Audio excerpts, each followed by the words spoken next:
పోయిందనుకుంటాను. మీ ఆకారం మరీ చిన్నది. యుద్ధం చేయడం మీ వల్ల కాదు. మా వల్ల కాదా? తలుచుకుంటే ఏదైనా చేస్తాం అంతే కదా టీ? అవును కానీ నాకెందుకో కొంచెం నిజమే. అనుమానంగా ఉంది.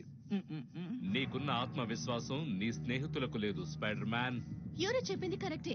మనకి ఏ పని చేత కాదు. కనీసం ఇక్కడి నుంచి తప్పించుకోలేకపోతున్నాం. అర్థం లేకుండా మాట్లాడుకు. మన సైజ్ చూసి అంటున్నావా? ఆ విషయం మర్చిపో. మన మెదడును ఉపయోగిస్తే చాలు దేన్నైనా సాధించొచ్చు. త్వరగా సిద్ధం కండి. ఆ శబ్దం ఎవరిదో నాకు తెలుసు. డెస్ట్రాయర్ తప్పించుకున్నాడు. హెచ్చరిస్తున్నాం, హద్దు మీరడం తప్పు.